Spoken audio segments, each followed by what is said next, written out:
Cuando convivimos en familia y compartimos gastos, todas y todos tenemos derecho a saber cómo se administra el dinero y cómo se toman las decisiones para la convivencia. Lo mismo pasa cuando hablamos de la administración pública, es decir, las decisiones que toma el gobierno en una sociedad democrática. Hoy, en nuestra serie Cuentas Claras, Información para Todos, curso radiofónico sobre transparencia, acceso a la información pública y protección de datos personales, hablaremos sobre la transparencia y la rendición de cuentas. ¿Nos acompañas? Es lo claro, rendir cuentas, es decir, en qué se gasta o en qué se roban el dinero. La transparencia se supone que es una aptitud que la administración pública tiene que darle a los ciudadanos para que así se enteren más o menos de lo que se gasta el presupuesto que nosotros contribuimos por medio de los impuestos, para que sepamos más o menos qué es en lo que gastan. Y la rendición de cuentas es más o menos lo mismo, pero es ya un poco más detallado para eso. Bueno, pues la rendición de cuentas es que son como similares, pero diferentes, ¿no? Porque la rendición de cuentas es exactamente saber en el presupuesto, me parece, esto, como a dónde va cada cosa, o sea, los recursos en qué se van a destinar exactamente. Entonces la transparencia abarcaría más, no solo como este ámbito de presupuesto de egresos, sino como en general todo lo que hacen nuestras autoridades. Hoy día sabemos que no es suficiente con tener un sistema en el que se garantice nuestro derecho al voto. La definición de una sociedad democrática pasa por el reconocimiento del derecho que tenemos todas las personas a saber cómo y en qué se gastan los recursos gubernamentales. A esto se le llama transparencia y rendición de cuentas. Para conocer más sobre este tema, platicamos con Justine Dupuy, coordinadora del área de transparencia en Fundar, Centro de Análisis e Investigación. La transparencia justamente es cuando se puede ver a través de una materia y aplicado a la ciencia política, a la administración pública, la transparencia permite saber, conocer qué hace nuestros gobiernos. Es decir, la transparencia implica el acceso a la información, poder conocer con base a qué tipo de criterios se toman las decisiones de nuestros gobiernos, poder conocer cómo se ejercen los recursos públicos de nuestros gobiernos y poder conocer los resultados de estos gobiernos. Entonces viene de esta idea de que hay que ir más allá de una democracia electoral, hay que pedir rendir cuentas a sus representantes, una participación más activa de los ciudadanos que buscan saber qué está pasando en este gobierno, y para eso la transparencia es fundamental. Toda sociedad que se precie de ser democrática debe garantizar los derechos humanos y también tiene que ser transparente. La opacidad u ocultamiento de la información es lo opuesto de la transparencia. Esto quiere decir que la transparencia y rendición de cuentas hace responsable a los gobernantes de las decisiones que toman, previniendo o evitando abusos de poder. Y justamente de esto nos platica Jorge Carvajal, integrante de Arquimetría Social AC. La transparencia tiene que ver con la óptica de la ciudadanía. No se puede entender la transparencia nada más como un ejercicio unilateral por parte del gobierno. Para que haya transparencia, la ciudadanía tiene que efectivamente saber qué está pasando dentro de las instituciones, dentro del gobierno, cómo se están tomando las decisiones, qué acciones se están llevando a cabo, qué resultados se están arrojando. Todos estos elementos que son inherentes al proceso de gobierno, del ámbito, ya sea federal, estatal, local o incluso cualquiera de los poderes, todo lo que tiene que ver con asuntos públicos, pues es a través de la transparencia como la ciudadanía puede conocerlos. Si las instituciones públicas fueran cajas de cristal donde se viera todo y se supiera todo desde la ciudadanía, desde afuera, la transparencia lo que nos permitiría ver es en dónde se cometen actos de corrupción o dónde hay ineficiencias, dónde hay conflictos de interés, en este ideal de que se pudiera ver todo. Pero eso no resuelve el problema que se lleven a cabo actos de corrupción. Es como una condición que inhibe, en todo caso, los actos de corrupción. Yo creo que tiene un peso significativo en prevenir la corrupción, o sea, donde un proceso es transparente, es menos probable que haya actos de corrupción, porque el incentivo para quien los quiera cometer es menor. Existe la menor probabilidad de que sean detectados y de que sean sancionados, que ese es otro asunto. La transparencia no llega hasta allá. Ahí es donde se activa otro proceso que es el de rendición de cuentas, ¿no? O el de responsabilización pública.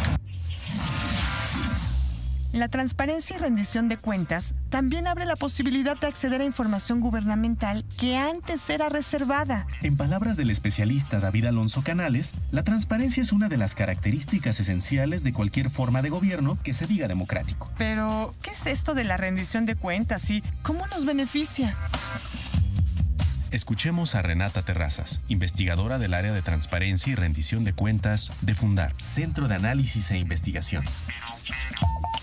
El tema de transparencia y rendición de cuentas han venido a consolidar una práctica que va más allá de una democracia electoral y tiene que ver con conocer lo que hace el gobierno, saber en qué se gastan los impuestos, qué tipo de obras se construye, qué tipo de acciones se realizan, y rendición de cuentas que va de la mano, que es la forma en la que las autoridades responden ante las preguntas y cuestionamientos de la población. Transparencia es la apertura de la información, ¿no? Entonces, más allá de la apertura de la información, tiene que ver con: ya te entregué la información, aquí la tienes, y ahora respondo a tus cuestionamientos y doy la cara por las cosas que se hayan hecho mal o que se hayan hecho bien. Y para ahondar en el tema, vayamos con una entrevista realizada a Justine Dupuy, coordinadora del área de transparencia de Fundar. La rendición de cuentas son justamente una idea de que no solamente el gobierno da información, es transparente, sino que lo puedes llamar a cuenta, es decir, tiene que explicar por qué ha tomado estas decisiones. Si hay malas decisiones, hay una posibilidad de sanción. Una sanción puede ser el voto. Entonces, la rendición de cuentas es este mecanismo que permite que justamente haya de manera permanente un gobierno que rinde cuentas, que explica, que cuenta por qué ha tomado estas decisiones, qué se ha logrado, ¿no? No vale que solamente rinda cuenta cuando es el momento de las elecciones, sino debe ser un flujo de información y justamente de rendición de cuentas permanente.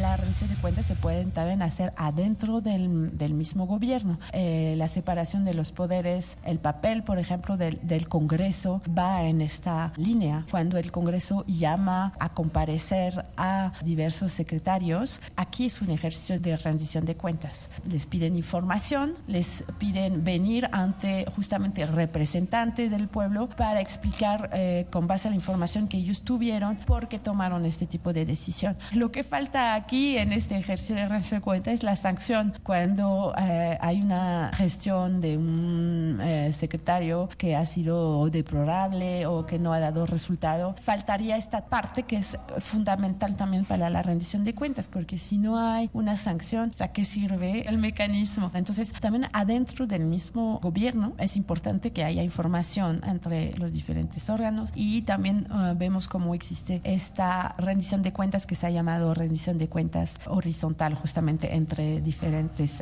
instituciones. De todo esto podemos concluir que la transparencia y la rendición de cuentas son elementos indispensables para que un país se reconozca como verdaderamente democrático. En palabras del especialista David Alonso Canales, la decisión adoptada en México de contar con órganos autónomos para realizar estas funciones fortalece a nuestra sociedad, aunque aún falta mucho por hacer.